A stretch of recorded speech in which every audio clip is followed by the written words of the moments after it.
Lah orang kan harus bertanya, kenapa bubar? Kan seperti itu. Saya kira netizen itu wajar kalau itu bertanya-tanya. Ya saya singkatnya bahwa saya sama beliau sudah tidak ada kesepahaman. Kalau sekarang saja sudah tidak ada kesepahaman, apalagi misalnya ditakdirkan jadi penguasa, nanti kan tukaran terus. Jadi saya itu kalam wahid, artinya satu kata dan satu prinsip. Dulu awal saya berpasangan dengan Pak Mugiono juga atas perintah para kiai, sampai mundurnya juga atas perintah para kiai. Dan sekarang ini juga saya betul-betul juga diperintah oleh kiai. Tidak pernah berubah.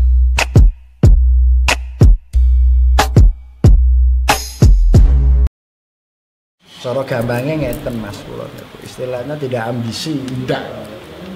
Mungkin para sepuh tuh nganggap saya bisa, mungkin seperti itu, saya didorong. Nah saya bismillah, saya niat khidmah para sesepuh. Untuk rasa penasaran itu barangkali sudah terjawab nggih Pak Yai? Ini untuk ini seharusnya sudah nggih? Sudah clear nggih? Sudah clear. Sudah clear.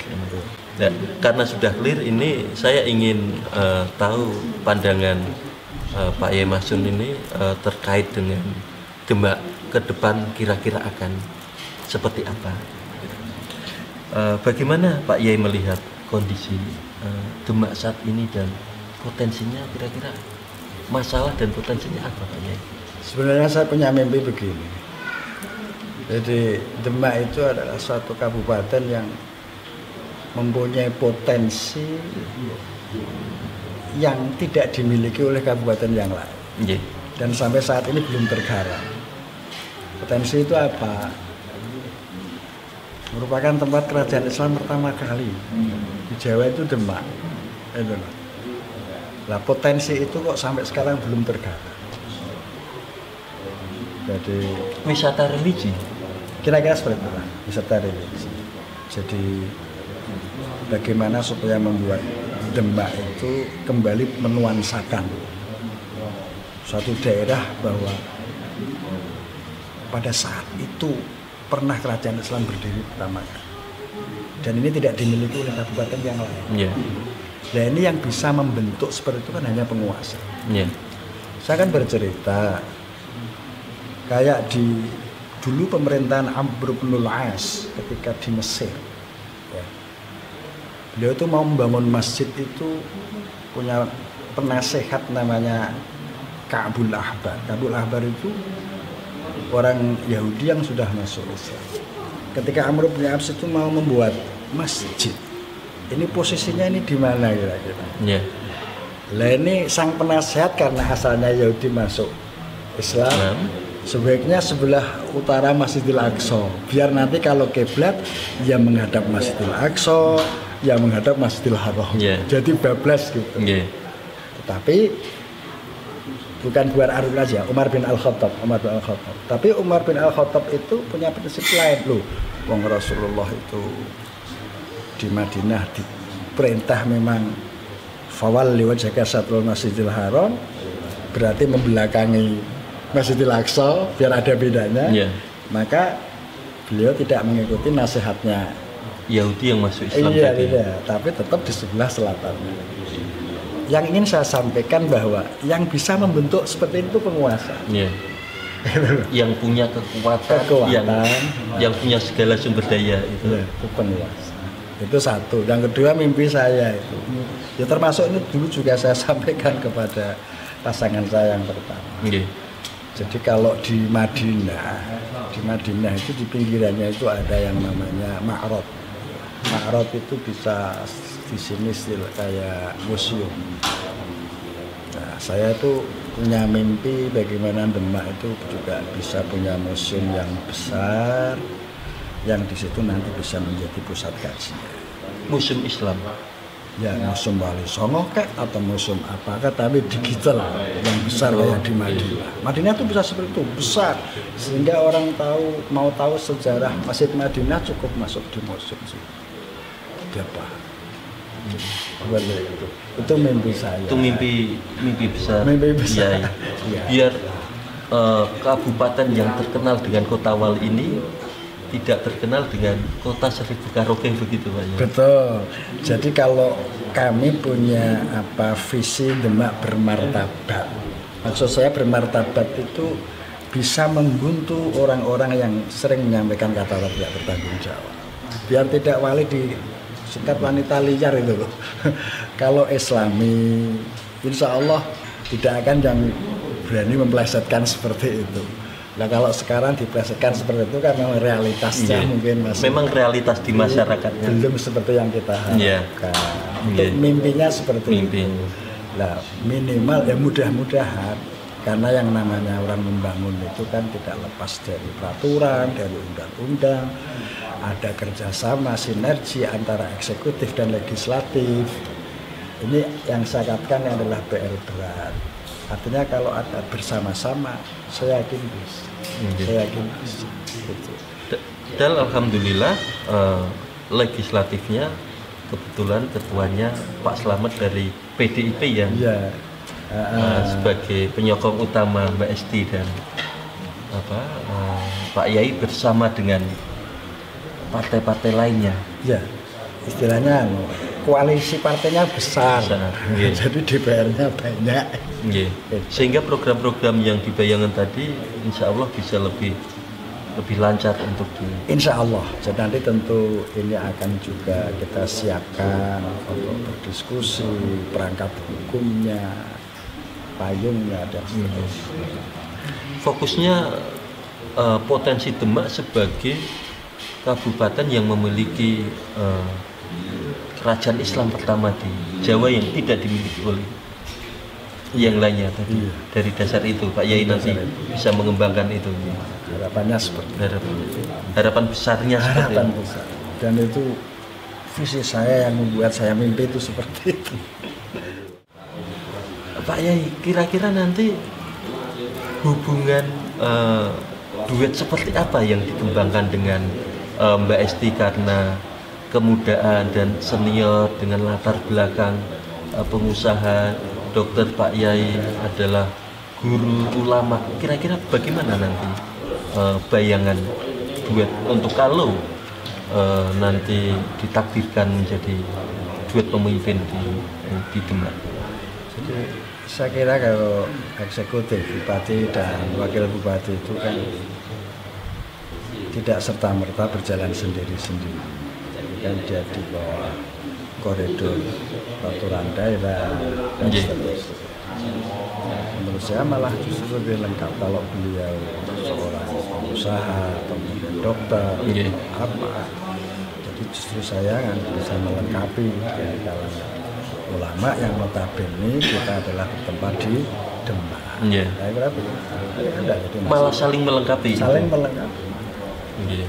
Saya yakin saling melengkapi. Ini saya ingin, seperti janji saya ingin pertanyaan dari netizen. Saya ke Pak Yai ini. Ini ada 3 pertanyaan. Yang pertama dari Rizal T. Assalamualaikum Mas Wahyu, titip pertanyaan ke Pak Yai.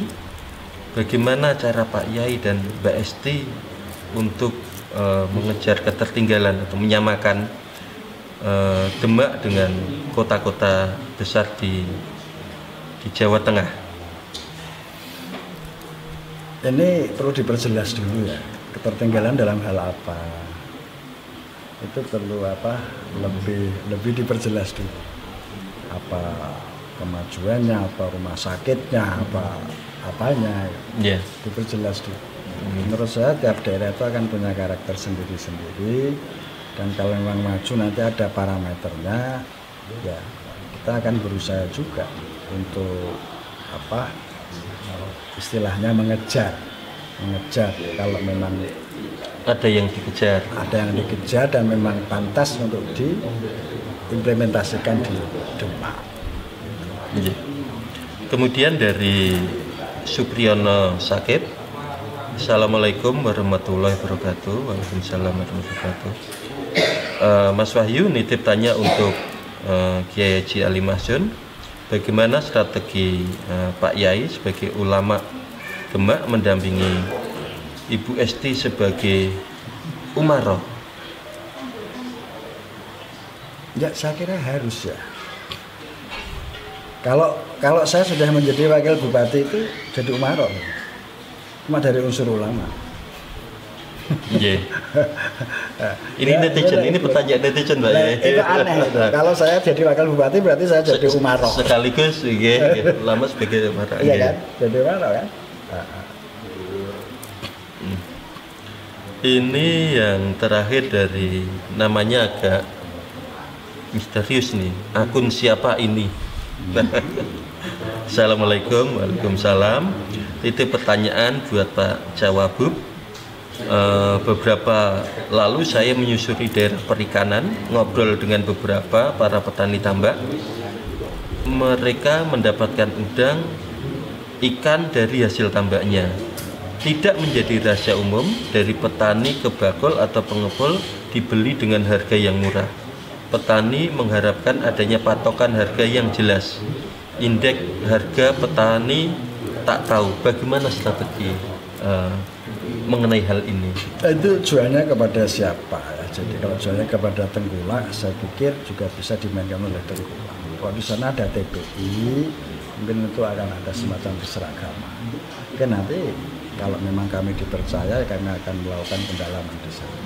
Itu juga salah satu fokus Pak ya? Karena insya Allah, karena itu kebutuhan masyarakat. Kebutuhan masyarakat. Iya, kita akan juga turun ke sana, kita adakan pendalaman di sana. Itu juga potensi Demak di sebagai daerah pesisir perikanan. Iya. Ini sebetulnya saya janji ada 10 penanya, tapi yang baru masuk 3 barangkali di lain waktu. Netizen juga pertanyaan bisa saya tanyakan langsung kepada Pak Yai Ali Masyun ini. Atau menunggu nanti kalau memang sudah selesai. Tapi terima kasih buat semua netizen, ini bentuk kecintaan mereka terhadap Demak dan kepada Pak Yai. Ya. Terima kasih Pak Yai atas waktunya. Mohon maaf kami mengganggu karena di waktu yang sangat singkat dan kesibukan yang sangat padat Pak Yai. Mudah-mudahan dari obrolan ini bisa memberikan manfaat pada semua warga Demak yang akan menonton tayangan ini. Ya, saya juga terima kasih Mas Wahyu dan juga kru yang rawuh di sini. Saya juga mohon maaf, dan harapan saya dialog kita, ngomong-ngomong kita yang dalam waktu yang amat singkat ini bisa mengobati penasaran para netizen dan seluruh warga Demak. Dan seluruh warga Demak, dan mudah-mudahan sudah tidak dipersoalkan lagi kenapa harus ada perpindahan pasangan.